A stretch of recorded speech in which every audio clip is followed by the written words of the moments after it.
하나님께서 야곱에게 복을 주시는 장면이 나오는데 11번째 아들까지 하나님이 아들 11와 딸 디나를 주는 장면이 나옵니다.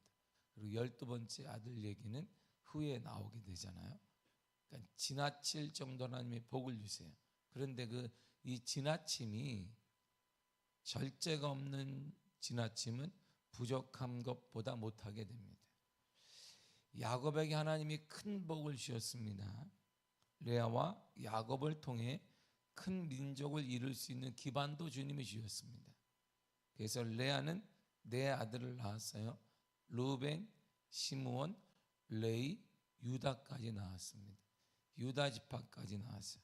이처럼 야곱은 두 여인과 4명의 아들들 그리고 삶의 터전도 하나님께 받았습니다.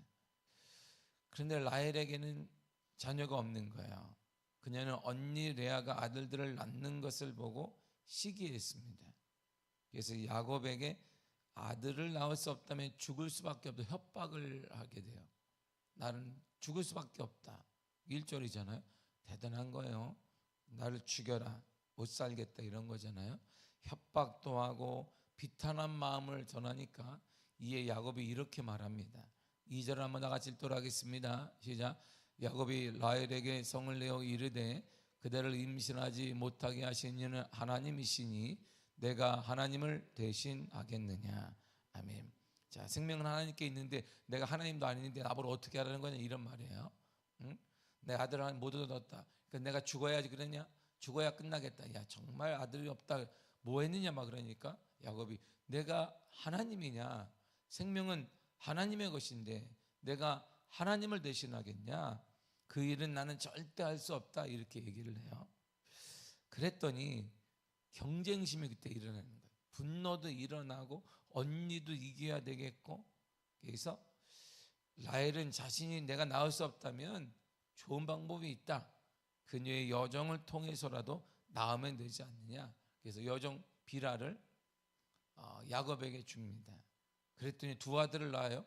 우리가 알다시피 단과 납달리를 낳습니다. 여기 보니까 레아가 또 화가 나는 거예요. 그래? 나도 여정이 있다. 그래. 레아 또한 여정을 통해 아들을 낳는데 갓과 아셀을 낳습니다. 레아의 아들 루벤이 근데 5세에서 6세쯤 되는 이제 꼬마 아이가 됐어요. 우리로 말하면 한 유치원생쯤 된 것 같아요. 당시 근동에 사는 여인들이 가장 선호했던 게 바로 체음제와 강장제로 여겨졌던 바로 합한채입니다. 근데 그 아이가 농사를 짓거나 양을 치는데 애기니까 따라갔단 말이에요. 그래도 야곱이 그나마 그래도 루벤이 장남이잖아요. 이뻐했을 거예요. 따라갔는데 거기서 합한채를 딱 꼬마애가 발견한 거예요. 그 합한채를 딱 보자마자 생각난 게 누구겠어요? 누구예요? 걸프렌드? 다 6살짜리 애가 엄마가 생각나고 엄마가 르벤을 추수하는 집안 사람들을 따라 들판에 나갔다가 영문도 모르는 채 합한채를 따왔어요. 그리고 어린 르벤은 어머니 레아에게 주었습니다. 엄마에게 주고 싶잖아요. 모든 것이 엄마니까 그 당시에는. 그런데 합한채의 아름다움을 탁 꼬마애가 오더니 자기는 아들도 못 낳았는데 르벤이 오더니 엄마 하면서 이걸 딱 주니까 갑자기 라헬이 화가 확 나는 것이 뭐냐 이게 내가 아들도 없는데 저 아들이 와가지고 나는 줄 사람도 없는데 이야 별꼴이다. 그러더니 언니한테 가서 하는 말 그 합한채 나에게 달라 이렇게 얘기해요. 그러니까 제가 볼 때는 라헬이 승질이 좀 있네. 승질이 좀 있어. 승질이 좀 있는 게 아니에요.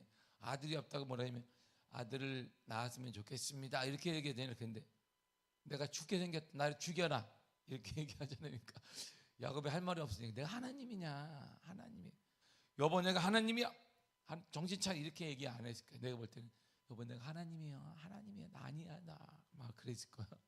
그러더니 너무 웃기잖아요. 이게 꼬마 아이가 합한채를 따와서 엄마를 드린 거예요. 얘가 그게 강장제인지 자기가 뭘 알아. 근데 이쁘니까 냄새 좋으니까 엄마를 준 거예요. 그랬더니 딱 보고 있더니 언니한테 가더니 언니 그 합판채 내 거야. 그러니까 레아가 어머, 오늘날로 말하면 그 말이에요. 대박 사건이다. 이게 뭐 이런 뭐 동생이라고 해도 이게 있을 수가 없는 건데, 응? 자신의 임신을 위해, 자신의 건강을 위해 합판체가 필요하다는 달라는 거야. 그러나 레아가 이거 거절하자 라헬이 그러면 내가 이거 줄 테니까 이렇게 해라. 이게 던진 게 뭐냐면 15절이에요. 15절 나같이 읽도록 하겠습니다. 시작. 레아가 그에게 이르되 내가 내 남편을 빼앗은 것이 작은 일이냐? 그런데 내가 내 아들의 합한 채도 빼앗고자 하느냐? 라헬이 이르되 그러면 언니 아들의 합한 채 대신에 오늘 밤에 내 남편이 언니와 동침하리라 아니라. 아멘. 그러니까 야곱은 그래도 여러 가지를 볼 때 자녀도 못 낳고 원래 라헬을 사랑했기 때문에 대부분의 시간을 라헬하고 보낸 것 같습니다.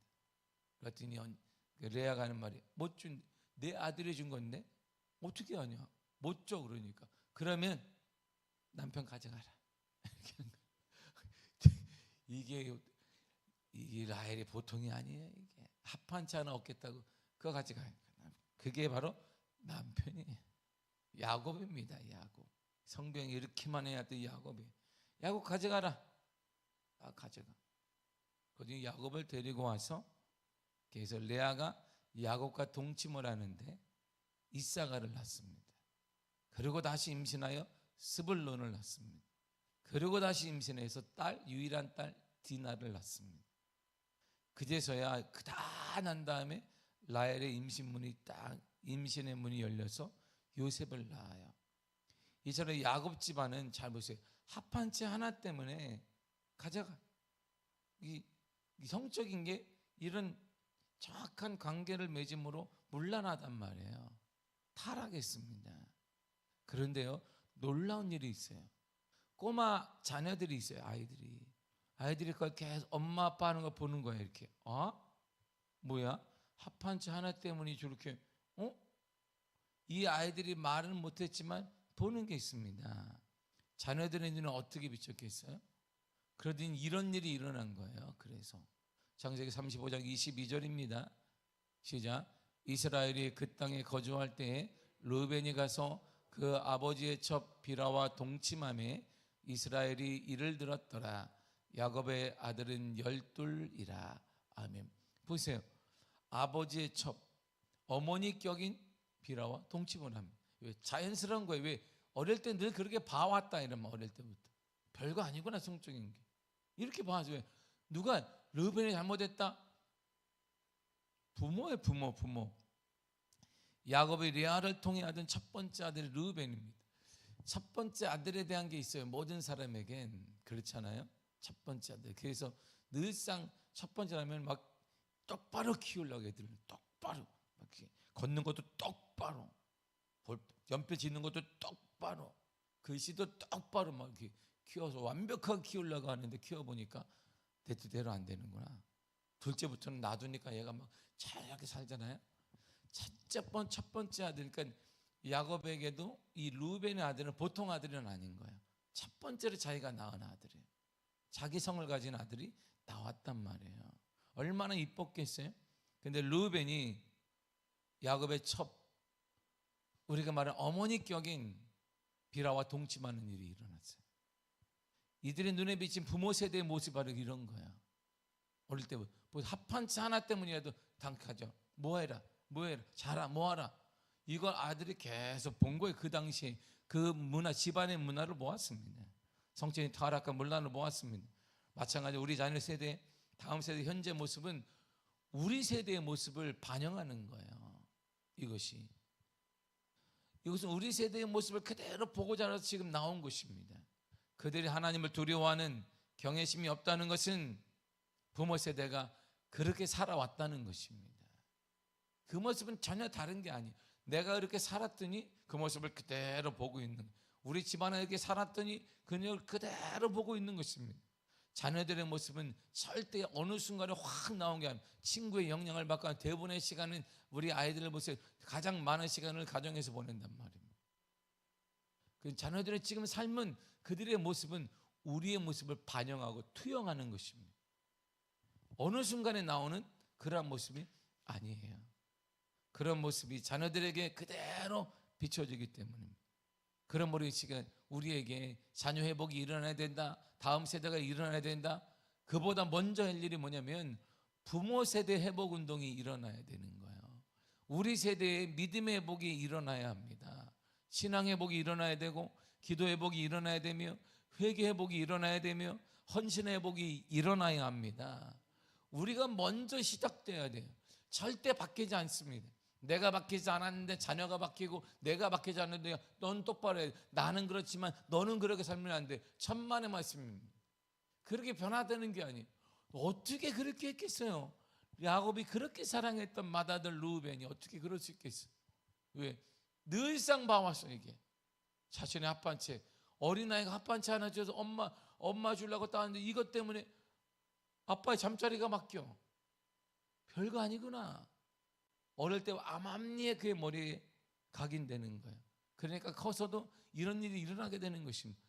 우리 세대의 가장 큰 아픔은 다음 세대가 우리를 반영하고 있다는 거예요. 그건 어느 순간에 나온 게 아닙니다. 시대의 영향을 받았다, 그럴 수 있습니다. 친구의 영향을 받았다, 그럴 수 있습니다. 그러나 부모에게 선한 영향을 받았으면 그걸 이겨낼 수 있습니다. 이겨내고 또 이겨내고 승리할 수 있습니다.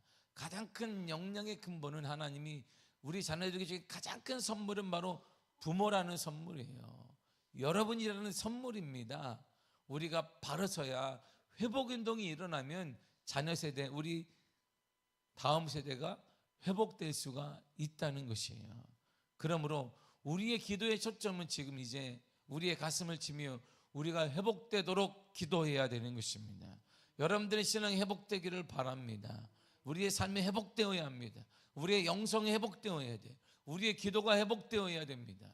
그래야 사는 거, 다음 세대가 삽니다. 우리가 깨끗이 얘기해, 우리 다음 세대, 우리 권사님들 봐봐. 저를 보세요. 쭉 권사님 본 다음에 우리 권사님들 나부터 해서 이제 내가 은퇴할 때 우리 권사님 하늘나라 간 다음에 이 자리는 누가 지킬까? 이 자리에 지킬 사람이 없으니까 천만의 말씀이에요. 이 자리는 하나님의 사람을 보내서 지켜요. 그럼 누가 지키는데? 그 모습을 본 사람이 지켜요. 우리가 기도하는 모습을 본 자녀들이 지키는 거예요. 하나님을 두려워하는 사람들이 지키는 거예요. 그러면 그 사람들은 그런 자녀는 어떻게 나오는데? 여러분들이 이렇게 살면은 그런 자녀가 나와요. 이게 성경적인 답이고 오늘 그 얘기를 하는 거예요. 오늘 그 얘기. 야곱의 가문이 갑자기 그랬더냐? 루벤이 갑자기 이렇게 나쁜 짓을 했겠느냐? 아니, 루벤은 5살 때부터 봤어. 엄마, 그리고 작은 엄마가 하는 걸 봤어요. 아빠가 하는 걸 봤어요. 동생들도 보았습니다. 별거 아니구나 이게. 이런 그걸 답습하며 너무나 자연스럽게 체득한 원리에 따라 살다가 이런 일이 벌어지게 된 것입니다. 그렇기 때문에 루벤이 회개냐? 아니요. 야곱과 그의 레아와 라헬이 회개해야 될 문제 아니겠어요? 그러므로 우리의 세대, 다음 세대를 바라보면 쟤네들이 악한 시대에 살고 아닙니다. 지금 이 세대도 우리 하나님이 주장하는 세대입니다. 지금 이 순간에도 이 땅은 하나님이 주인 되는 나라입니다. 그럼 우리가 할 일은 그 세대가 바로 서기 위해 저와 여러분들이 깊이 있게 회개하고 다시 영성이 찾아지며 기도운동이 일어나기를 축복합니다. 그래야 살아요. 그래야 우리 다음 세대가 살아요. 그래야 자녀들이 삽니다. 그래야 하나님의 거룩한 푸르고 푸른 영적인 회복이 일어납니다. 그런 은혜가 여러분들의 가정에 먼저 임하기를 바랍니다. 여러분들의 자녀 세대에 임하기를 바랍니다. 늦었느냐? 늦지 않았습니다. 절대 늦는 법은 없습니다. 우리 주님이 역사하시면 천년이 하루 같고 하루가 천년 같은 일이 일어납니다. 그동안 못했던 그 일이 하루 만에 일어날 수 있고 하나님의 거룩함이 반드시 일어났습니다. 그러므로 사랑하는 성도 여러분, 다시 우리가 기도 운동을 해야 합니다. 영성회복 운동이 일어나야 합니다. 다시 한번 예전에 눈물로 기도했고 땅을 치며 가슴을 치며 기도했던 이 기도의 은혜가 우리의 삶에 나타나야 되는 것입니다. 그래야 다음 세대가 살아요. 그래야 다음 세대 기적의 역사와 은혜 역사가 살아나게 되는 것입니다. 여러분들의 가정과 가문이 살기 위해 가장 먼저 해야 될 일은 문화를 탓하고 경제를 탓할 게 아니라 내가 살기 위해 여러분들의 영성과 여러분들의 영혼이, 여러분들의 기도가 살아날 수만 있다면 여러분들의 가정은 반드시 살아날 수 있습니다. 여러분들의 자녀들은 반드시 살아날 수 있습니다. 우리 교회는 반드시 살아날 것입니다. 그런 은혜가 여러분 삶에 넘쳐나기를 간절히 축복합니다. 기도하겠습니다. 하나님 감사합니다.